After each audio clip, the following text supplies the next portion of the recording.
Le principal événement géopolitique de 2026 a eu lieu la semaine dernière. Le Canada, principal allié des États-Unis, s'est soudainement éloigné d'eux pour se rapprocher de la Chine en vue d'un avenir meilleur. Le Premier ministre canadien Mark Carney s'est rendu à Pékin cette semaine. Première visite d'un chef du gouvernement canadien en Chine depuis près de 10 ans. Une décision audacieuse. Les réseaux sociaux se sont enflammés la semaine dernière, alors que de nombreux Américains paniquent face au choix du Canada de se rapprocher de la Chine. Si vous croyez à un bluff du Canada, écoutez la déclaration d'Anita Anand, ministre canadienne des Affaires étrangères, cette semaine. Nous devons diversifier nos partenaires commerciaux et accroître le commerce hors États-Unis d'au moins 50% en 10 ans. Le Canada ne cherche pas à se protéger des États-Unis, c'est un changement de stratégie. Le Premier ministre Mark Carney a donné une citation simple mais profonde expliquant honnêtement toute cette situation. On accepte le monde comme il est, pas comme on le voudrait. Cette citation, simple en apparence, résume tout sur la décision du Canada de se rapprocher de la Chine. Dans un monde idéal, les États-Unis et le Canada seraient proches et bénéficieraient d'un commerce prospère, comme le souhaitent les Canadiens. Il y a 9 mois, Donald Trump a déclenché une guerre commerciale mondiale, visant même le Canada, son allié proche. De nombreuses industries canadiennes, comme l'acier, l'aluminium, l'automobile, le bois d'œuvre et le cuivre, ont toutes été frappées par de lourds tarifs douaniers américains. Les tarifs douaniers et l'instabilité mondiale en sont les principales causes. Le dollar a chuté, tandis que le prix de l'or a fortement augmenté ces 12 derniers mois. Au lieu de coopérer avec le Canada, son principal partenaire commercial, Donald Trump a menacé de l'annexer et l'a appelé en plaisantant le 51e État. Les Canadiens boycottent les voyages aux États-Unis. L'alcool américain a été remplacé par des marques locales, ce qui allait de soi. À la fin de 2025, la réputation des États-Unis et l'opinion sur Donald Trump au Canada ont atteint un niveau historiquement bas. Voici où intervient la seconde partie de la citation de Carney. Les Canadiens acceptent désormais le monde tel qu'il est, en reconnaissant que les États-Unis de Donald Trump ne sont pas un partenaire commercial fiable à court terme. La seule comparaison que je vais vous donner avec les États-Unis, notre relation, ce n'est pas un secret, est beaucoup plus complexe, beaucoup plus profonde, beaucoup plus large qu'elle ne l'est avec la Chine. Mais oui, en termes de notre relation, elle a progressé ces derniers mois avec la Chine. Elle est plus prévisible et vous voyez des résultats en découler. Il y a un an, une telle déclaration du Premier ministre canadien aurait été impensable. Mais il est difficile de reprocher à la Chine sa prévisibilité et sa fiabilité commerciale. Donald Trump a imposé des pauses, accordé des exemptions et modifié les politiques tarifaires avec le Canada pas moins de 6 fois au cours de la seule année écoulée. Ces politiques tarifaires incohérentes rendent presque impossible aux industries canadiennes de commercer avec les États-Unis. Aucun chef d'entreprise ne peut planifier, soumis chaque jour aux humeurs du président américain. Dans sa tentative de conquérir le Groenland, Donald Trump a de nouveau imposé des tarifs douaniers à ses alliés européens. 8 pays d'Europe sont désormais confrontés à des tarifs comme sanctions, pour forcer le Groenland à céder aux États-Unis. La semaine dernière, j'ai partagé un tweet de Michael McFaul, ancien ambassadeur américain, déclarant « Si Trump continue d'agir comme chef d'un État voyou impérialiste, de plus en plus de pays verront la Chine comme la grande puissance la plus rationnelle, pacifique et respectueuse des règles. » Le tweet de l'ambassadeur s'est confirmé, le rapprochement Canada-Chine est inédit et aura un impact mondial. Malheureusement pour les États-Unis, ce n'est peut-être qu'une petite partie du problème. Le Financial Times a publié une histoire intitulée « Trump fait tomber le monde amoureux de la Chine ». Les pays qui considéraient autrefois le succès américain, comme le leur voient désormais les États-Unis comme un adversaire et Pékin comme un modèle. Cela décrit parfaitement la situation au Canada et devrait alarmer chaque citoyen américain, car les données le confirment avec de nombreuses preuves. Ne me croyez pas. Examinons ce rapport du Conseil européen des relations étrangères. Comment Trump rend la Chine à nouveau grande et ce que cela signifie pour l'Europe. Car la plupart des nations ont désormais une opinion très différente des États-Unis et de la Chine dans le monde. Lorsqu'on a demandé aux citoyens si l'influence mondiale de la Chine augmenterait ou diminuerait dans la prochaine décennie, chaque pays a répondu positivement, estimant que la Chine gagnera en influence. Même 54% des Américains pensent que Pékin va se renforcer. À la question « Que pensez-vous de la Chine ?» La majorité des pays, y compris 51% des citoyens américains, considèrent la Chine comme un allié ou un partenaire de confiance avec lequel nous devons coopérer stratégiquement. Voici les résultats choquants de cette enquête. Voyez comment le monde perçoit désormais les États-Unis. Les mêmes pays ont été interrogés pour savoir s'ils les considèrent comme alliés. Sauf l'Inde. Tous les pays ont vu chuter fortement leur perception des États-Unis. Seuls 16% des Européens et 25% des Britanniques voient que les États-Unis comme un allié. Et lorsque vous demandez à ces mêmes citoyens s'ils pensent que l'élection de Donald Trump a été une bonne ou une mauvaise chose pour les citoyens américains, tous les pays ont répondu négativement, révélant une forte baisse de la popularité de Trump dans le monde. Ce qui est incroyable avec cette enquête, c'est qu'elle date de novembre 2025, avant l'invasion du Venezuela et les menaces d'annexion du Groenland. Trump a bouleversé la planète, mais la Chine séduit le monde. Le principal thème de politique étrangère de Trump pour 2026 a été le colonialisme et l'expansionnisme, selon Stephen Miller, le conseiller à la sécurité intérieure de Trump. La force fait le droit.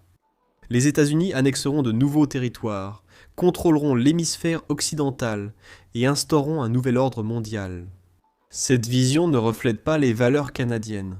Pour illustrer cela, écoutez les propos de Stephen Harper, considéré comme le premier ministre canadien le plus pro-américain.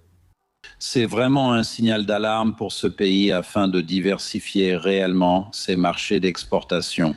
C'est pourquoi nous avons signé des accords commerciaux partout dans le monde, en Europe, en Asie, dans le Pacifique, dans les Amériques, comme l'a fait le Canada. Honnêtement, ce n'est pas contre les États-Unis. Malgré les différends, le Canada a toujours été, pour reprendre un terme commercial, et je travaille désormais dans l'investissement.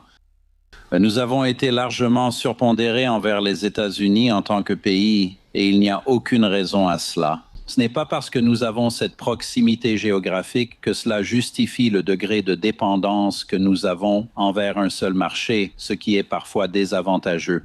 Cet extrait de Stephen Harper est très important pour comprendre le changement de cap du Canada vis-à-vis des États-Unis.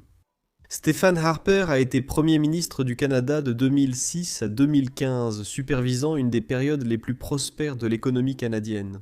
L'économie est devenue si forte que même le dollar canadien a atteint la parité avec le dollar américain en septembre 2007 sous sa direction. Maintenant, la principale raison pour laquelle l'économie de Harper a prospéré était, en fait, une relation beaucoup plus étroite et profonde avec la Chine. Harper a développé le commerce avec la Chine. De nombreuses industries canadiennes, comme l'aluminium et le bois, ont vu leurs profits augmenter grâce à l'exportation vers l'économie chinoise en plein essor. Donc, en réalité, le fait que le Canada annonce un nouveau tournant vers la Chine n'est pas quelque chose de nouveau. En fait, cela devrait être considéré comme une relance des objectifs de politique étrangère du passé. Il est frappant de constater à quel point c'est une occasion manquée pour les États-Unis, le Canada ayant toujours été très loyal envers les intérêts américains. Rappelez-vous, c'est le gouvernement canadien qui a arrêté Meng Wanzhou, la fille du président directeur général de Huawei, pour les États-Unis. Durant la présidence de Donald Trump, Meng Wanzhou a été assigné à résidence au Canada près de 3 ans, causant de fortes tensions entre le Canada et la Chine. Tout cela au profit des États-Unis. On ne pourrait littéralement pas trouver un allié meilleur et plus fiable que le Canada. Donald Trump a montré que sa politique America First signifie en fait l'Amérique seule, poussant le Canada et d'autres pays à réagir. L'Union européenne a signé un important accord de libre-échange avec le Brésil, l'Argentine, le Paraguay et l'Uruguay, les principales économies d'Amérique du Sud. Cet accord a mis 25 ans à aboutir, mais s'est accéléré grâce à la nouvelle politique étrangère de Donald Trump. L'Europe et la Chine ont aussi conclu un accord sur les prix, permettant aux véhicules électriques chinois de revenir dans l'Union européenne. Cet accord est le résultat de la guerre commerciale menée par Donald Trump. Mais le nouvel accord commercial du Canada avec la Chine est peut-être le plus important, car le Canada a toujours été le petit frère des États-Unis. Ce nouvel accord va transformer le marché nord-américain en réduisant les droits de douane sur les véhicules électriques et l'huile de canola. Cela va accroître le commerce bilatéral de milliards de dollars par an et introduire progressivement de nouveaux véhicules électriques chinois en Amérique du Nord. Actuellement, seuls les États-Unis n'importent pas de véhicules électriques chinois, tandis que le Canada va permettre l'entrée de 49 000 véhicules électriques chinois, soit 25% du marché automobile canadien, avec un tarif réduit à 61%, bien inférieur aux 100% imposés par Justin Trudeau sur les véhicules électriques chinois En 2024, le monde évolue vite. En 2026. L'Alaska est désormais clairement important pour l'administration Trump. En fait, Trump a publié un décret présidentiel dès le premier jour de son mandat intitulé « Libérer le potentiel extraordinaire des ressources de l'Alaska ». L'administration a ensuite publié un second décret intitulé « Mesures immédiates pour augmenter la production minière américaine ».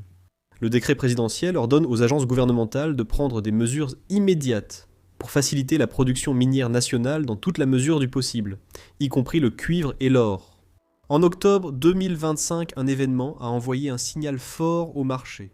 L'administration a approuvé le projet de route d'Ambler, une infrastructure majeure conçue pour ouvrir l'accès aux ressources minérales critiques dans le nord de l'Alaska.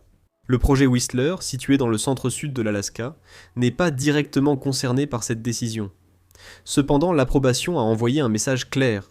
L'Alaska rouvre ses portes au développement de ressources à grande échelle, soutenues par des politiques fédérales et étatiques solides. Le gouverneur de l'Alaska, Mike Dunleavy, est un fervent partisan de la croissance économique et des infrastructures pour soutenir l'exploitation minière dans son État, et il a personnellement visité le projet Whistler lui-même. En plus du soutien, la délégation de l'Alaska à Washington, dont la sénatrice Lisa Murkowski et le représentant Nick Begich, a visité le projet en 2025. L'estimation des ressources du projet Whistler est d'environ 294 millions de tonnes à 0,68 grammes par tonne. Équivalent or pour 648 millions d'onces d'équivalent, or dans la catégorie indiquée. De plus, 198 millions de tonnes à 0,65 grammes par tonne. Équivalent or pour 416 millions d'onces. Équivalent ou présumé, en plus de la composante or de cette estimation. Le gisement comprend aussi du cuivre et de l'argent, récemment ajoutés aux minéraux critiques, prioritaires pour l'exploration sous l'administration Trump. Une autre raison pour laquelle cela devient intéressant, c'est que la structure de propriété de l'entreprise est très unique. Regardez simplement, 78% des actions en circulation sont détenues par la société mère. Un actionnaire détient 78% des actions, la direction et les initiés en possèdent de 45% de plus. Plusieurs catalyseurs apparaissent simultanément, d'où l'intérêt pour ce projet. Nous entrons dans un cycle de baisse des taux de la réserve fédérale. L'or, le cuivre et l'argent se négocient près de leur record. Le soutien politique, au niveau fédéral et des États, évolue de façon plus constructive. L'Alaska développe aussi de nouveaux projets d'infrastructure, comme l'accès proposé à West Susitna, qui renforcerait la connexion entre Whistler et la région d'Anchorage. Une nouvelle étape débute. U.S. Gold Mining a lancé les travaux. Une évaluation économique initiale, communément appelée évaluation économique préliminaire ou évaluation économique préliminaire. Une évaluation économique préliminaire est une évaluation précoce des facteurs économiques potentiels. Et bien qu'elle soit de nature préliminaire, son calendrier est remarquable compte tenu des conditions actuelles du marché, avec l'or et le cuivre qui se négocient près de niveaux records.